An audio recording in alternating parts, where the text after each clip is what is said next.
how do we reinforce those skills? How do we make sure that, if we're teaching something about how to make decisions, do we have a consistent decision-making model as an organization? Have we shared that? Are leaders following that? Some challenges that we're dealing with there. And so making whatever learning experience relevant and real is really important. And again, I think it's that intersection between the individual and the organizational development as an entire system.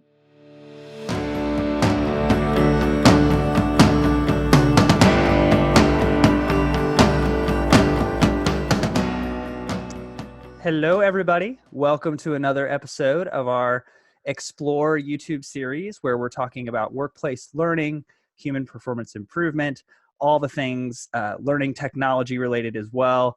We've had a lot of fun doing this series so far. My name's Steve Bowler, and I'm very excited to be joined by Melissa Daimler. Melissa, how are you doing today? I'm doing well, Steve. I'm excited to be here. Thanks for having me. Well, thank you for joining us.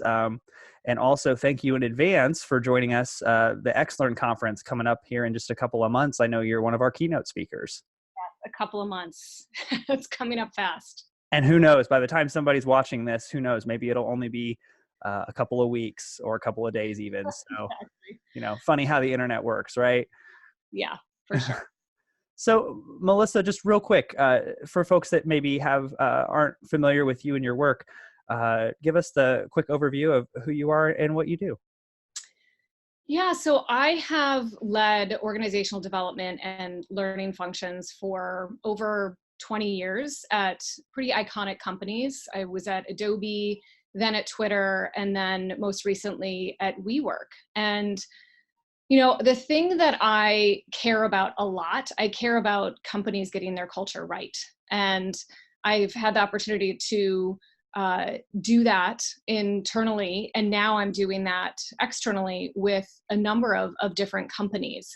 I think, I wrote an HB article last year that was kind of what I consider my manifesto of my career, and really thinking more about what culture is and how to operationalize it into, kind of things that we can control and define more intentionally. And so I defined it as behaviors, practices, and processes. So a lot of the work I'm doing now, again, similar to what I was doing internally, is helping companies define and build their culture.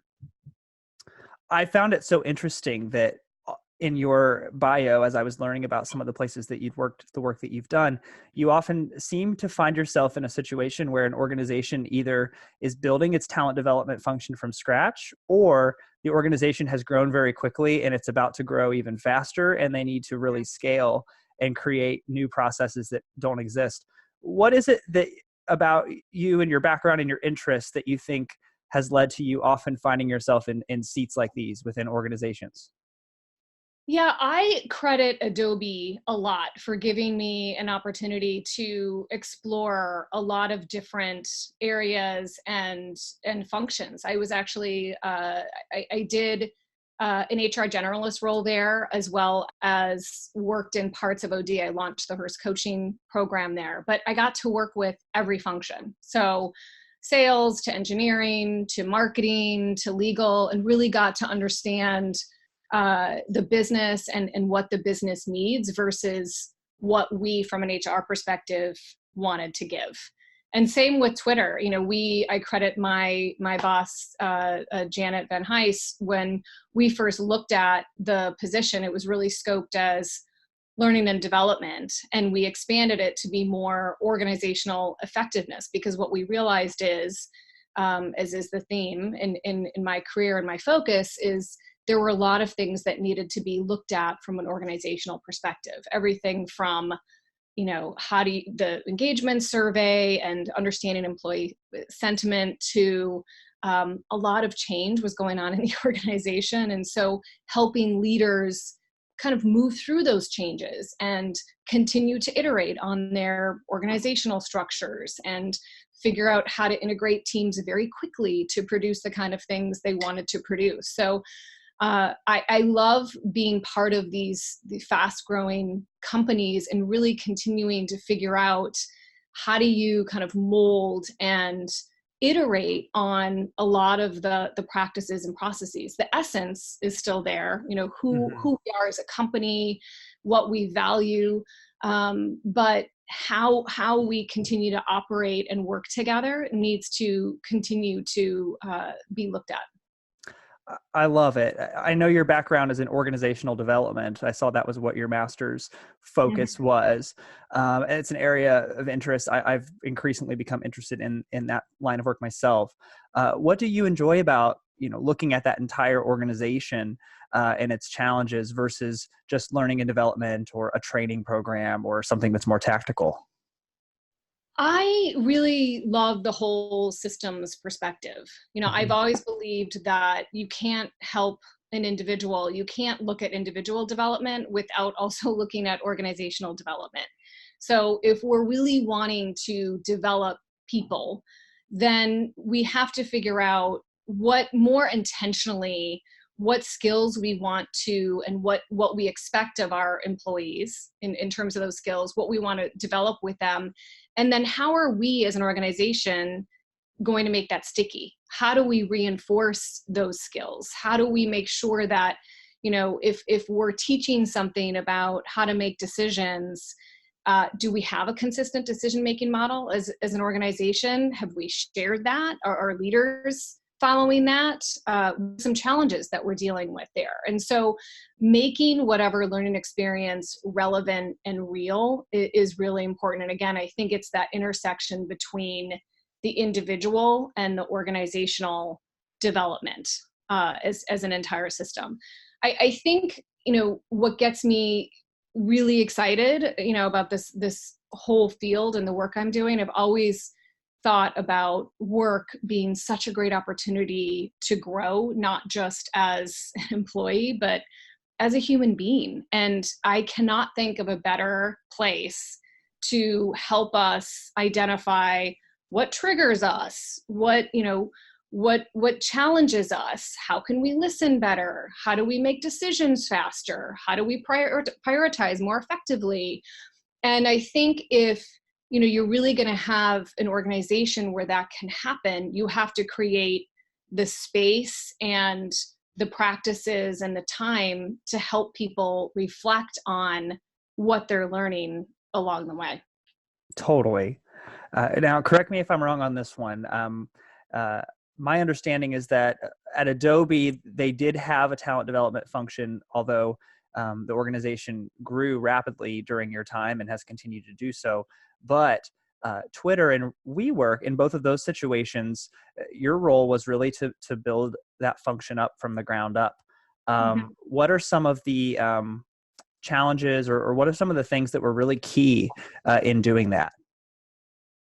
I think Adobe did have a really strong, kind of learning and development function. There was a really great woman who led that for a long time and ended up kind of passing the baton to me and continuing to be on my team and frankly being my mentor as I was transitioning. But the biggest shift I think we were trying to make was really moving from pushing programs out and thinking of ourselves as a training function to thinking about what problems we were trying to solve, what solutions were we trying to offer up to the business. And so really working side by side with the HR business partners, with the business leaders to understand what their issues were and partner with them as really an OD and learning consultant. We still had kind of our flagship learning experiences, but again, we tried to use opportunities to reinforce what we were trying to develop in people.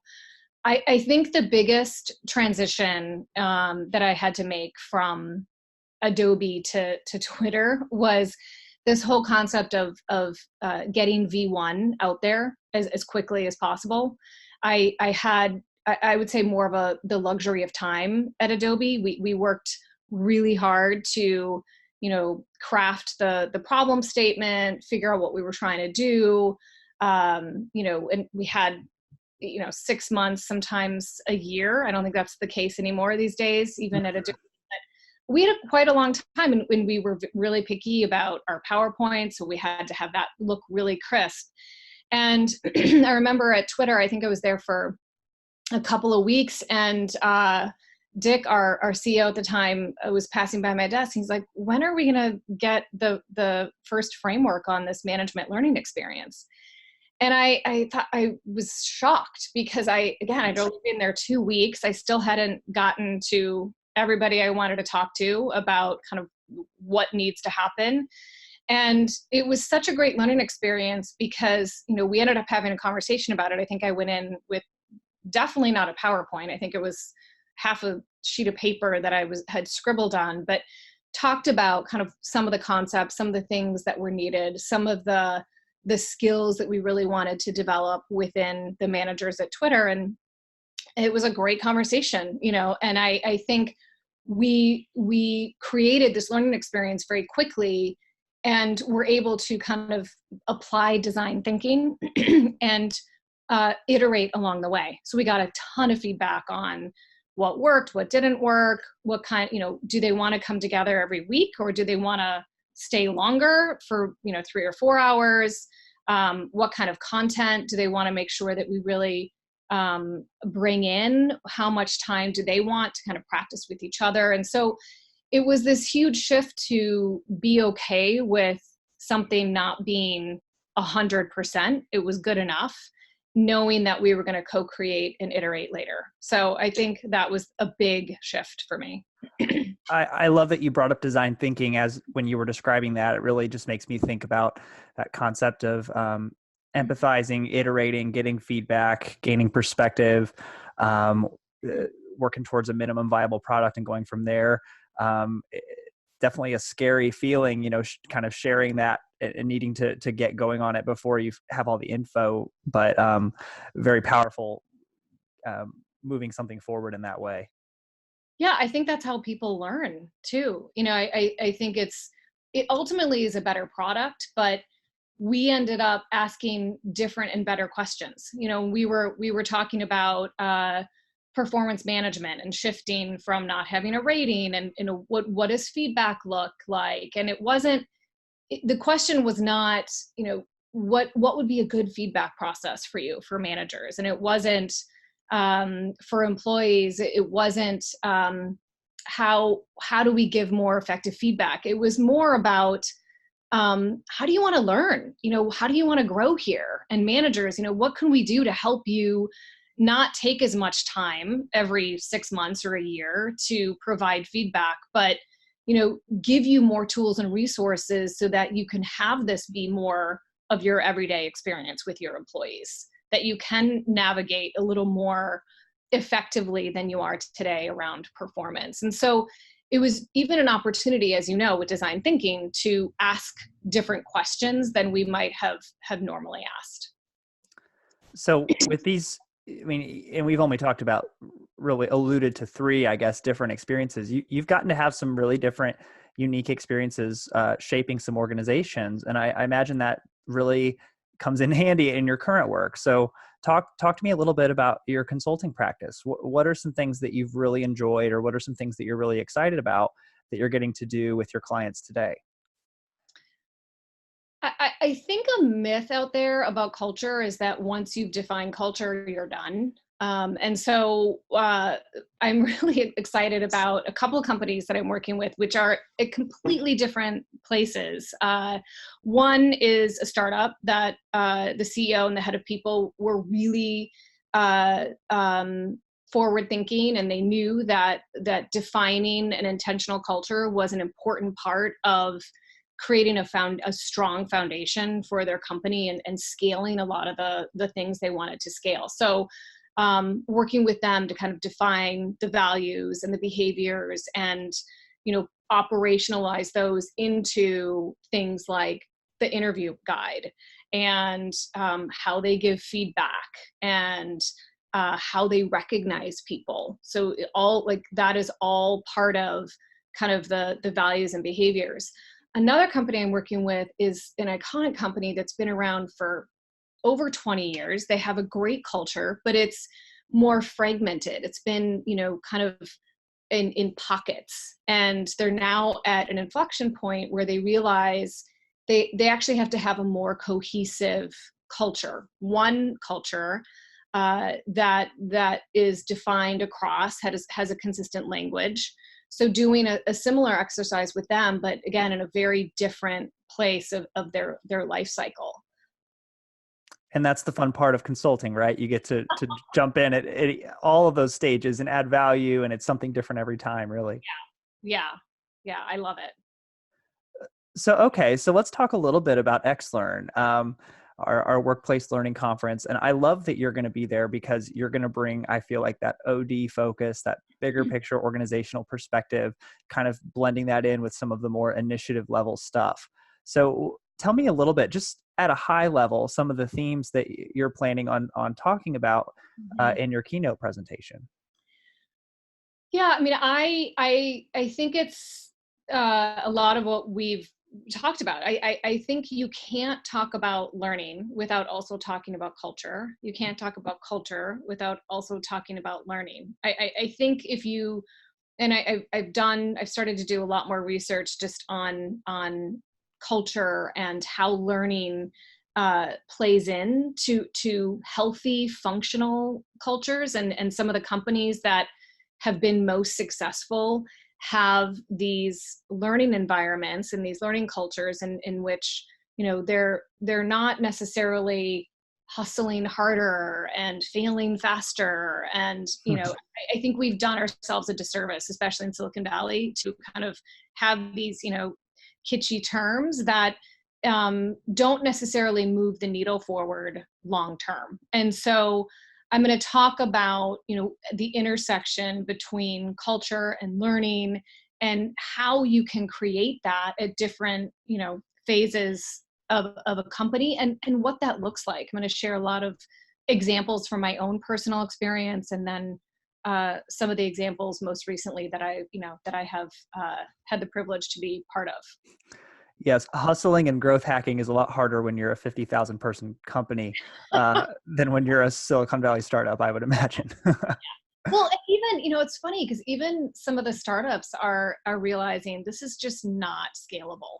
You know, even ones that are 150, 200 employees. I think the opportunity to kind of, in the beginning, think more thoughtfully about our strategic direction and, you know, not reward back-to-back meetings, and to be able to give people space to collaborate and come together. I think CEOs and leaders are realizing that, you know, how we thought we were supposed to be working isn't working.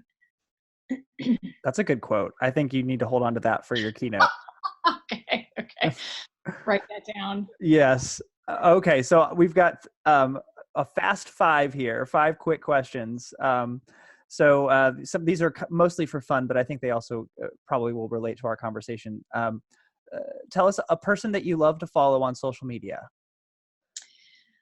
So Jocelyn K. Glei is my new favorite podcast. She has a podcast called Hurry Slowly, and she's just such a great interviewer. She worked at a company called 99U, and she's just very thoughtful about both her questions and just how she thinks about work in the world. I'll have to check that out. So what about a great piece of advice that you've received?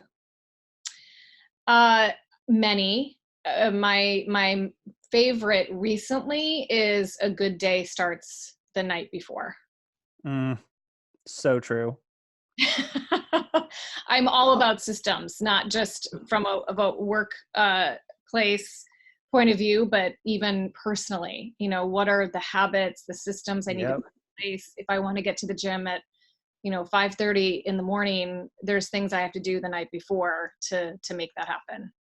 That has been the story of my week. I had a big plan. I made a whole system of all these things I was going to do, and works for a couple days, and then you run into the reality. So I think we could probably commiserate on that. But yes, okay, I love that. Next question: biggest lesson or a big lesson that you've learned in business? Yeah, and again, so many, but the big, and I've been so lucky to have the mentors I've had, but say yes even if you don't think you're ready. There was an HP study a few years ago, and it was discussing the difference between men and women, and it said that women don't go for things, especially promotions, unless they feel like they're 100% ready. Men, if they have maybe 60% of the skills and knowledge, think, yeah, I'm going to go for it. I'm totally qualified. So I just think if I look back at my career, and I share this even with a lot of the people that I mentor, none of the jobs that I jumped into did I feel ready for. But I got the opportunity and I leaped, and it turned out. I wasn't perfect. I learned a ton along the way, but if I hadn't said yes, I wouldn't have had the opportunities that I had. Wow. Yeah, that's a really good one. My next question here, favorite website or blog, and this could be related to learning and development, organizational development, or just business in general.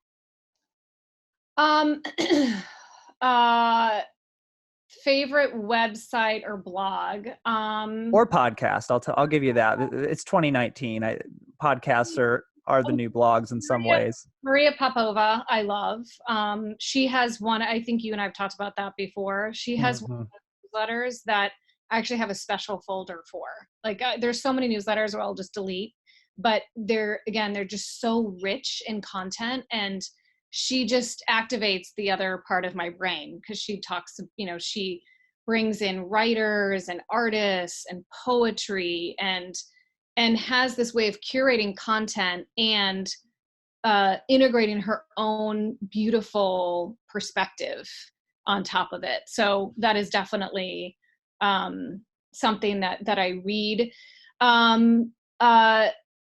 Podcast, Jocelyn K. Glei, the Hurry Slowly, is definitely one. I love Adam Grant.